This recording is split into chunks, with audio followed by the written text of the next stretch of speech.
Let me see what's under that pretty dress, Grandma. A harsh laugh filled with mockery and undisguised contempt shattered the peaceful Sunday afternoon at Lincoln Park. The elderly woman sitting alone on an oak bench beneath a maple tree flinched.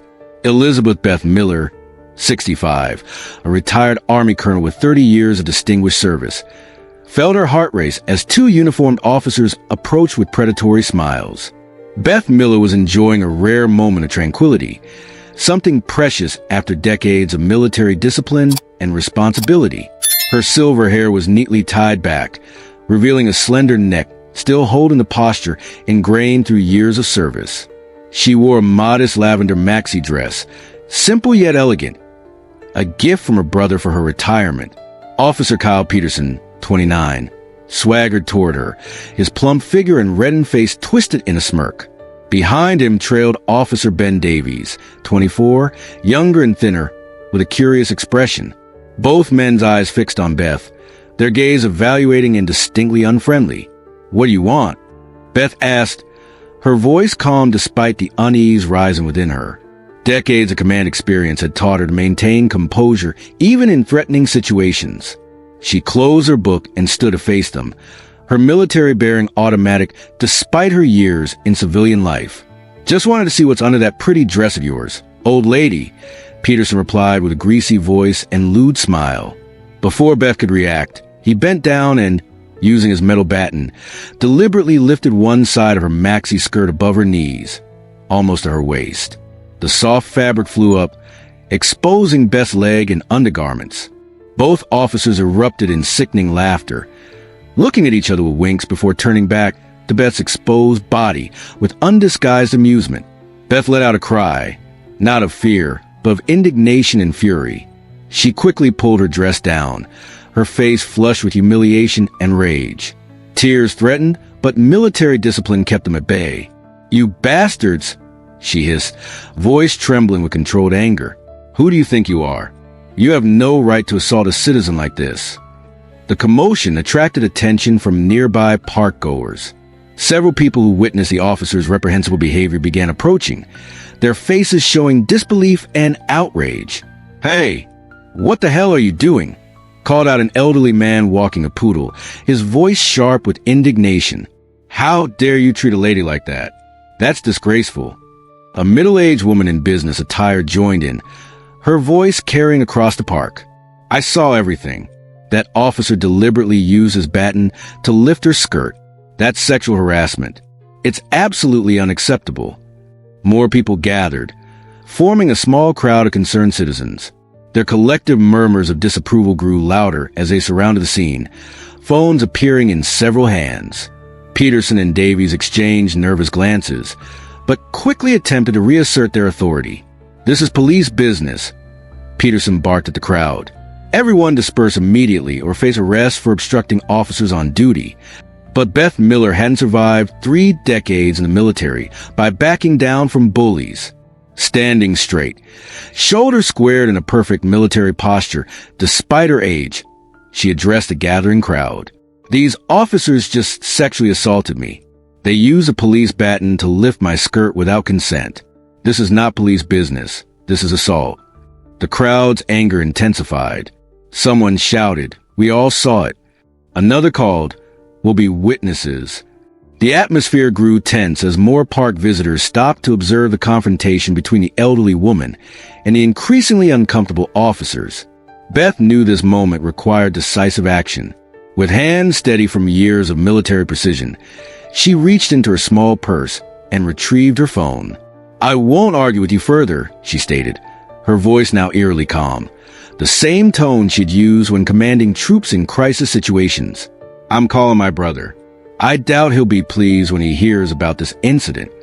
Peterson snorted, trying to maintain his bravado, though uncertainty flickered in his eyes. "Go ahead, Grandma. Call whoever you want. Your brother can't do anything to us. We're the law here." Beth said nothing more. She dialed a number she knew by heart, a direct line few civilians possessed. After 2 rings, a deep, authoritative voice answered. "James Miller speaking." "James, it's Beth. I'm at Lincoln Park near the Veterans Memorial." Her voice remained controlled, though emotion threatened to break through. I need your help. 2 police officers just assaulted me. One used his baton to lift my skirt in public while they both laughed. She recounted the incident in precise, military-style reporting, clear, factual, and detailed. On the other end, General James Miller, 4-star general and current Joint Chiefs Advisor at the Pentagon, listened in stunned silence. When he spoke, his voice carried the weight of his rank and the fury of a protective brother. Are these officers still there? Read me their name tags and badge numbers. Beth looked directly at the shiny metal tags on the officers' uniforms. Officer Kyle Peterson, badge number 714, and Officer Ben Davies, badge number 822, Park Patrol Division. Put Officer Peterson on the phone. Now. Beth extended her phone toward Peterson, who grabbed it with a dismissive gesture. Hello?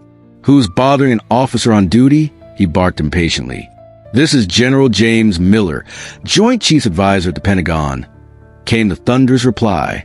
What in God's name do you think you're doing assaulting my sister, retired Colonel Elizabeth Miller, in a public park? Peterson's face drained of color instantly. His body went rigid as if struck by lightning. The phone trembled in his hand as he struggled to comprehend what he was hearing. He glanced at Beth with new eyes, no longer seeing an elderly woman to harass, but recognizing the military bearing he should have noticed before. General Miller? He stammered, voice barely audible. It was just... He turned to Davies, whose face had also gone pale with shock and dawning horror. Both officers suddenly understood the gravity of their situation. They hadn't just harassed any elderly woman. They had assaulted a decorated retired colonel, sister to one of the highest-ranking military officials in the country, a man with direct access to the president, connections throughout every branch of government, and the power to end not just their careers but potentially their freedom. Sir, there's been a misunderstanding, Peterson pleaded, panic evident in his voice. We were just... Save your pathetic excuses. General Miller cut him off. I've heard enough from my sister. She's a 30-year veteran who served this country with distinction while you were still in diapers. She commanded battalions in combat zones and received the Silver Star for valor. And you dare to humiliate her like this? The general's voice carried such authority that several bystanders instinctively straightened their posture despite not being the target of his wrath. Hand the phone back to Colonel Miller immediately. Peterson practically threw the phone back to Beth, his hands shaking uncontrollably. Both officers now stood rigid, fear evident in their expressions. Beth, I'm calling the Chicago Police Commissioner directly after this. These men will face consequences. Are you all right? Do you need anything? I'm fine, James. Just shaken. Stay there. The commissioner will send someone immediately. I'll call you back shortly. As Beth ended the call, she faced the officers who had tormented her minutes earlier.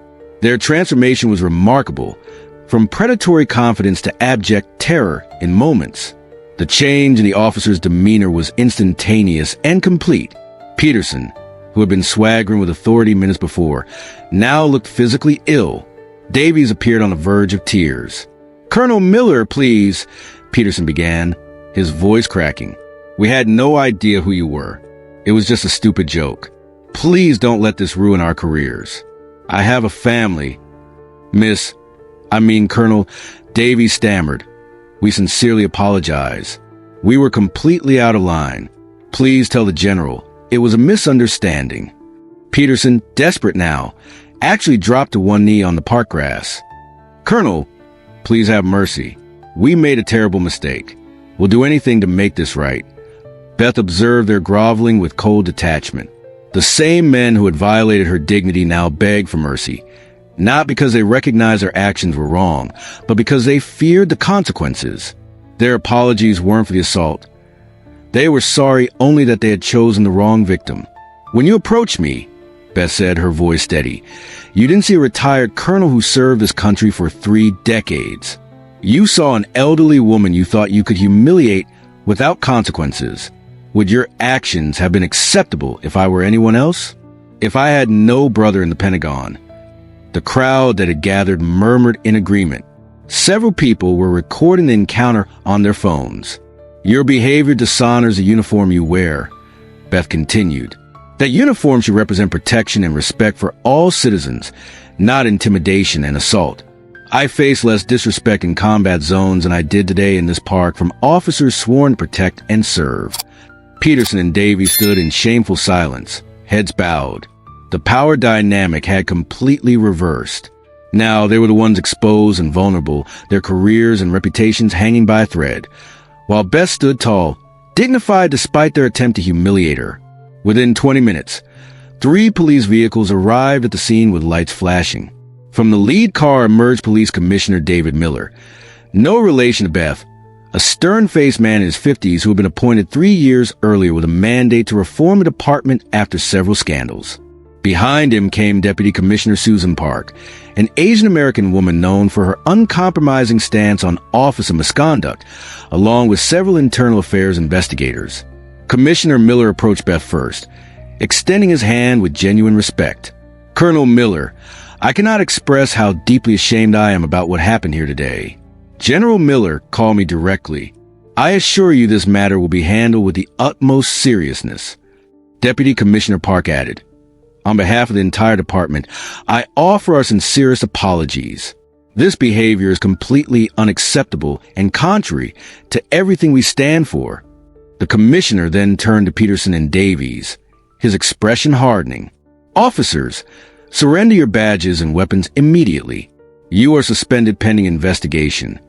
Without a word, the 2 officers removed their badges and handed over their service weapons to the internal affairs officers. Their faces showed the dawning realization that their careers were likely over. The investigation team took statements from Beth and the numerous witnesses who had observed the incident. With multiple civilian testimonies and the officers' own admissions, the facts were quickly established beyond doubt. Commissioner Miller pulled Beth aside after her statement was complete. "Colonel, I want you to know that I take this incident extremely seriously. These officers have disgraced their badges and violated the trust of this community.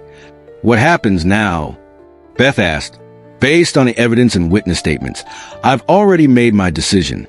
Both officers will be terminated effective immediately. Additionally, they'll be required to complete extensive retraining on professional ethics, anti-discrimination, and proper conduct before they could ever be considered for any law enforcement position again."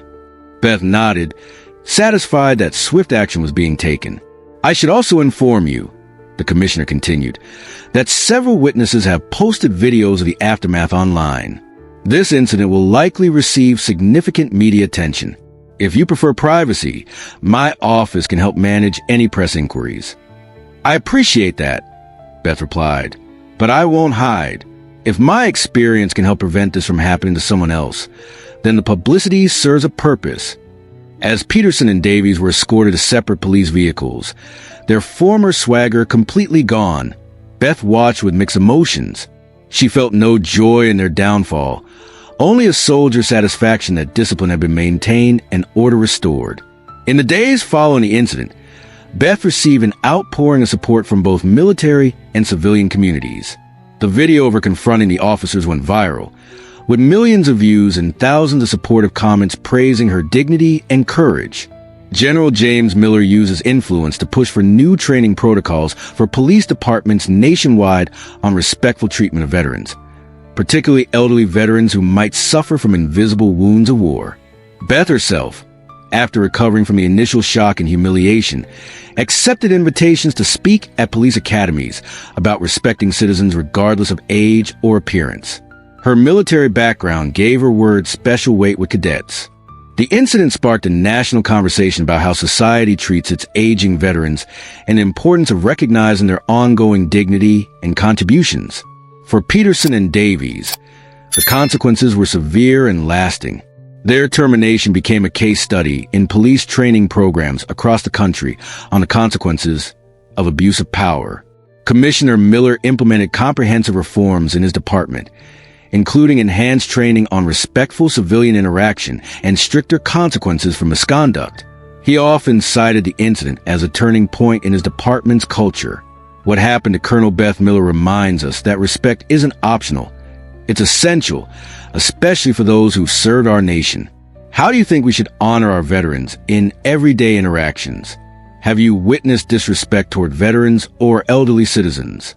Comment respectfully with your thoughts and experiences. Your perspective matters in building a more respectful society.